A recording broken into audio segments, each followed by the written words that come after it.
If Samuel knew that one careless decision would change the story of his life forever, maybe he would have thought twice. But how do you tell a man that sweetness is not always honey?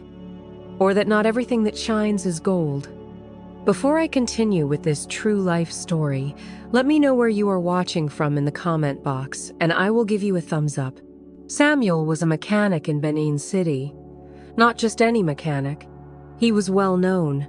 His hands could fix anything. From Keke to Prado, he made them all roar like lions. He had a small shop along Ring Road, dusty and hot, but always filled with customers. At home, his wife Grace was the kind of woman every man prayed for. Quiet, respectful, and hard-working. She sold roasted yam and plantain beside the road to support the family. They had 2 children, David and Peace, who were always clean and well-behaved, even though money was tight. They lived in a 1-room apartment with no steady light. Water had to be fetched every morning from a far compound. But still, Grace smiled every day. Then one day, she came. Her name was Linda. She wore a red wrapper with a matching blouse, her makeup shining like glass.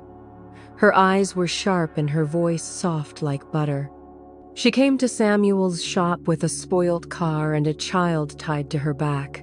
She said she was new in the area and heard that he was the best mechanic around. That was the beginning. Samuel fixed the car and refused to collect money. "Don't worry, you're like a sister," he said. But from that day, his eyes started to leave home. Linda came back the next week, and the next. She brought drinks, food, and sometimes she just came to sit and talk. She laughed at all Samuel's jokes. She told him he looked young and strong. She said, "Your wife is lucky, but she doesn't know how to treat a man like you." One hot Tuesday, Samuel followed her home. Her house was bigger than his. It had a gate. Water flowed in the taps, and the child had his own room. Linda served pepper soup with cold malt, and that night, Samuel slept there. Weeks turned into months. Soon he was spending more nights at Linda's than at home. Grace begged. She cried. She even went to church to pray. But Samuel changed. One morning, he packed his bag, told Grace to take care of the children, and left the house. No reason, no goodbye, just silence. Grace sat on the floor and held her chest. The children cried, but Samuel did not look back. That was the day everything began to change. At first, everything felt like a dream for Samuel. Linda treated him like a king. She cooked a goosey soup with plenty of meat, always served hot. She bought him new slippers, clean boxers, and even gave him money sometimes. Her son, Junior, called him Uncle Sam and smiled whenever he came home. The house smelled of air freshener and always had light. It was nothing like his old 1-room with Grace. He told himself, "This is what I deserve. I've suffered too long." But after 3 months, the music began to change. One evening, Samuel returned from the workshop and found Linda sitting outside. Her face was hard, her arms folded. No greeting, no smile. "You didn't call before coming," she said. Samuel laughed. "This is my house now too, or not?" Linda hissed. "Don't try it. I'm not your wife. This is my house. If you want to come, you call me first." Samuel was shocked, but he kept quiet. From that day, small fights started. Linda would frown if he didn't wash his clothes on time. She shouted when he left food crumbs on the table. Sometimes she would go out and come back late without saying where she went. When Samuel asked, she would say, "Are you my father? Face your work." At the workshop, customers started reducing. Some heard he left his wife. Others said he was now proud, and with less customers came less money. Soon, Samuel couldn't even fuel his bike. He began to feel shame. One rainy night, he returned home tired and hungry. He opened the pot and found nothing. When he asked Linda, she said, "You didn't drop money today. Do I pluck food from the tree?" "But I used to provide before," he said. "That was before," she snapped. That night, Samuel sat outside in the cold rain, thinking of Grace. He remembered how she always kept small food for him, even if it was just Gary and groundnut. He remembered her gentle voice, how she rubbed his back when he was tired. He thought of David and Peace, how they used to run to hug him when he came home. Guilt pressed on his chest like a heavy stone. But it was too late, or so he thought. The next morning, Junior refused to greet him. Linda had shouted at the boy earlier, and when Samuel tried to calm things down, Linda shouted at him too. "Don't come and spoil my son. He's not your child." That statement broke something inside Samuel. He didn't say a word. He just picked up his bag and left the house. But where would he go? He had no more pride, no more peace, no more home. Samuel walked the streets of Benin City like a lost soul. The roads he once knew now felt strange. Cars passed. People moved. But inside him, there was silence. He didn't go to the workshop that day. He just walked and walked until his feet hurt. By evening, he found himself standing near the small junction where Grace used to roast yam. Her spot was still there, but someone else was using it now. A younger woman. Samuel's heart dropped. He turned and walked towards their old compound. The path was the same dusty, with goats crossing anyhow. The buildings looked tired, with peeling paint and rusted zinc. As he entered the compound, he saw the familiar broken chair near the tap. Children were playing and shouting. Then he saw her. Grace was outside, sitting on a small stool, plaiting Peace's hair. David was beside her, reading from an old textbook. Their clothes were neat but faded. Grace looked thinner than before, but her face still carried that quiet strength. Samuel froze. Peace saw him first. Her eyes widened. She whispered something to Grace. Grace turned slowly. Their eyes met. No words came out, just silence. Samuel dropped his bag gently and knelt on the floor. "I'm sorry," he said, voice shaking. "I lost my way." Tears filled Grace's eyes, but she didn't cry. She stood up, took Peace's hand, and walked inside the room without a word. The door closed. Samuel remained on his knees. That night, he slept on the doorstep. The cold cement floor bit his back, and mosquitoes danced around him. But he didn't care. It was better than Linda's big house without peace. The next morning, Mama Nkechi, their neighbor, came out and saw him. She shook her head. "Samuel, you see your life now," she said. "You left gold for glitter." He nodded. Later, Grace came out with a bucket of water. She walked past him, poured the water for cooking, and went back inside. No greeting, no insult, just silence. Days passed like that. Samuel fetched water, cleaned the compound, and even helped David with homework. He didn't complain. He didn't beg. He just stayed, trying to fix what he had broken. One evening, as the sun was setting, Grace brought out a plate of rice and placed it beside him. "No meat," she said. He smiled.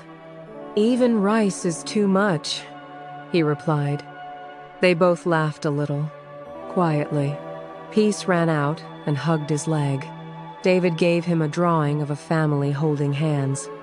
The healing had started, but trouble was not far, because Linda was watching, and she was not happy. For the first time in many months, Samuel felt peace. He was not fully forgiven, but he was allowed to stay near his family. That alone was a gift. Every morning, He helped David prepare for school. Every evening he sat quietly as Grace plaited Peace's hair and told stories. Even though Grace still didn't speak much to him, she allowed him to eat small food. That alone gave him hope. He returned to his workshop slowly. Some old customers were surprised to see him. "So you never traveled?" one asked. "No," Samuel said. "I lost my mind, but I'm back now." They laughed, but in that laughter, some trust was restored. Business began to pick up, little by little.